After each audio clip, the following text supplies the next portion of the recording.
जानकारी ये भी है जो चर्चाओं में है आपको लेकर कि आपके भाई पाकिस्तान आर्मी में है, इसलिए आपको लेकर कहा जा रहा है कि आप जासूस हो सकते हैं, जिस बात का जिक्र अभी हमारी सहयोगी रोहिणी ने भी किया। तो भाई आर्मी में कैसे जुड़ा, आप उनसे कितनी आपकी बातचीत है, क्या आपकी आपस में बातचीत में शेयर हुआ कि आर्मी को लेकर क्या तरीका है, पाकिस्तान में कैसे काम होता है, क्या नहीं होता है? बहुत सारी बातें हैं जो आपको शक के दायरे में भी लाती हैं। जी मैम, ऐसा कुछ भी नहीं है। मेरे पापा की इच्छा थी, क्योंकि मेरे भैया को जॉब नहीं मिल रही थी।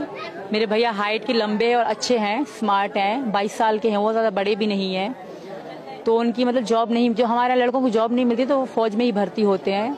तो ये मैंने खुद ही सच बताया था, और वो अभी भर्ती हुए 2022 में। अभी वो कंफर्म भी नहीं हुए कि आगे वो जाएंगे कि नहीं।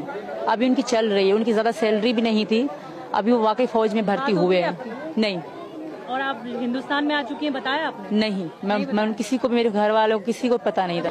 मेरा लड़का हुआ था तो इनके गांव में कत्ल आम है, लड़की को मारना बिल्कुल ही आम है। इनके जो इनका गांव है ना जेकमाबाद, वहाँ लड़की को मारना जैसे मच्छर मार दिया आपने, ऐसे है, मार देते हैं और कोई इनको रोने भी नहीं देते परिवार को। पाकिस्तान में अभी कहाँ रह रही हैं? मैं कराची शहर में शादी के बाद। इसी डर से मैं हैदर साहब के साथ रह रही हैं? जी, इसी डर से मैंने हैदर से रिक्वेस्ट करी कि हम यहाँ नहीं रहेंगे, क्योंकि कल हमें बच्चे होंगे तो उन पे क्या असर पड़ेगा। वहाँ स्कूल भी नहीं है, पहली बात कोई भी मतलब वो नहीं है, जैसे शहर होता है, बहुत दूर शहर है जेकमाबाद, ये बिल्कुल जंगल में रहते हैं, क्योंकि सब किराए में लड़कियां मारते हैं। यहाँ पे आम था लड़की। कितने बच्चे हैं?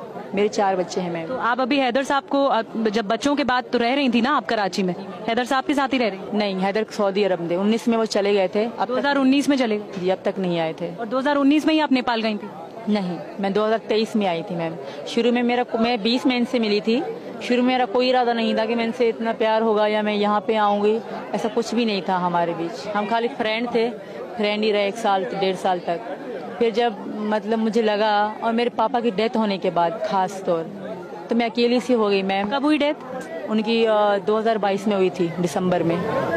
तो इस बात से वाकिफ भी कि वहाँ पर मारते हैं, काटते हैं, लड़कियों के साथ ऐसा व्यवहार करते हैं, तो कैसे आपने वो हिम्मत जुटाने की कोशिश की? आपको लग रहा था, माफ कीजिएगा, कुछ आपके हाथों पे ये सारे मैं निशान भी देख रही हूँ, ये क्या है? ये किसने, क्या किसी ने किया है? नहीं, मैंने खुद करा था। उनके प्यार में हमारी लड़ाई होती थी, शादी वगैरह पे जाते थे मुझे बताए बगैर, तो इस बात पे हमारी ज्यादा लड़ाई होती थी। तो इस कारण ये बीड़ी पीते थे मुझसे चोरी चोरी।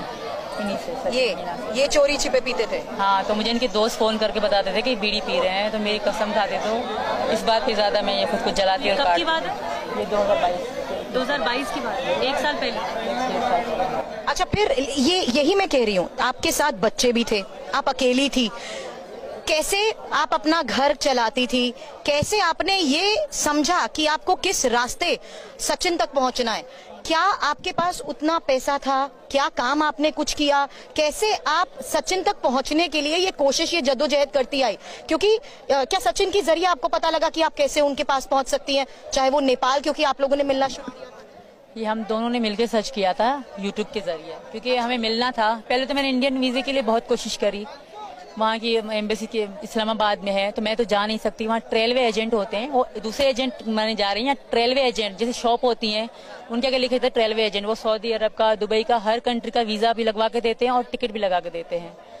तो मैं उन्हीं के पास गई कि मैं इंडिया जाना चाहती हूँ। तो उन्होंने पूछा आपका कौन है? मैंने कहा फ्रेंड है मेरे, क्योंकि ज्यादातर यही था कि फ्रेंड नहीं, फैमिली वाले जा सकते हैं भारत, बाकी लोग नहीं जा सकते, कुछ डॉक्यूमेंट्स चाहिए होते हैं।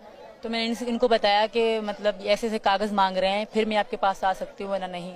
तो इन्होंने अपने आईडी कार्ड और राशन कार्ड की कॉपी मुझे भेजी, और मैंने जमा भी कराए वहाँ पे अपने फोटो बगैर दुपट्टे के। उन्होंने कहे थे सर ने कि निकाल के दो, आपके एम्बेसी में जमा कराऊंगा, आपका वीजा लगेगा।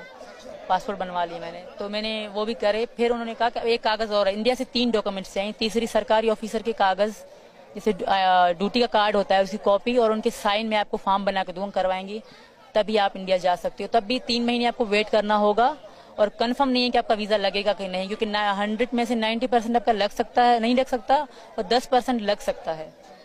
तो इनसे मैंने बताया, तो हम दोनों बहुत परेशान थे ना, तो मैंने इनको कहा तुम पासपोर्ट बनवा लो, हम दुबई में मिलेंगे, पहली बार मुलाकात का हमने सोचा था कि हम मिलेंगे।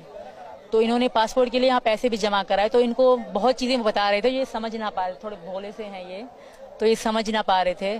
तो फिर नेपाल के बारे में हमें पता पड़ी कि नेपाल में इंडियन लोग बगैर वीजे के या बगैर पासपोर्ट के आ सकते हैं।